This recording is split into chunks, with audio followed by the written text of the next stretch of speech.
Monsieur Blanchet, j'ai l'impression qu'il y a une tendance forte pour les constructions, les rénovations éco-responsables. Est-ce que c'est le cas? Effectivement, c'est une tendance qui a été fortement influencée par un rapport du GIEC en 2007 où le bâtiment était positionné comme un des outils de lutte au changement climatique. Il en est découlé beaucoup de certifications environnementales qui ont amené des changements de culture dans la construction. Quand on pense à des constructions ou à des rénovations éco-responsables, c'est quoi les principaux concepts?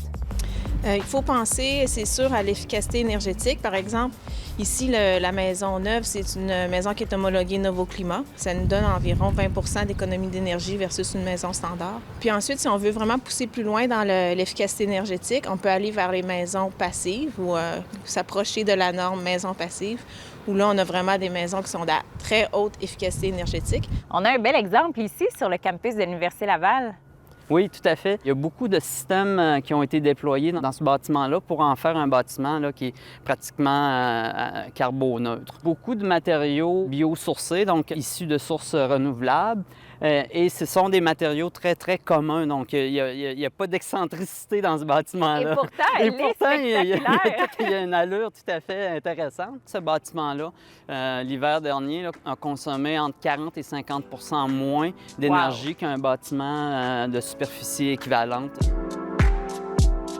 Depuis les dernières 20 années, ça a vraiment beaucoup changé. On a vu une prise de conscience dans le secteur de la construction. Je dirais qu'il y a à peu près 20 de la clientèle qui m'appelle puis qui veulent vraiment des produits éco-responsables.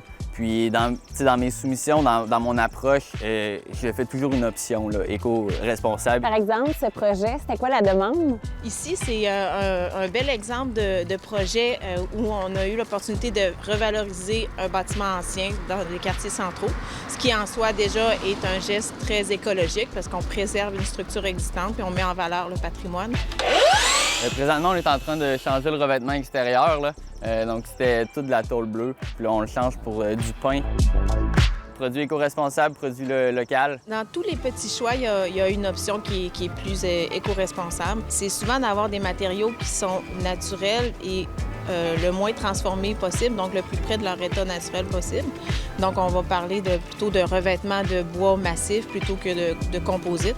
En choisissant des matériaux qui sont à base de fibres agricoles, de fibres issues de la forêt, déjà, on pose un geste très significatif. On fait une importante économie d'énergie et même qu'on stocke du carbone. Donc, on retire du carbone de la circulation. On pense à des isolants souples en chanvre, en fibres de bois, des isolants rigides aussi issus de fibres recyclées. Il y a des manufacturiers sur le territoire québécois qui développent des produits. La demande tend à vraiment augmenter.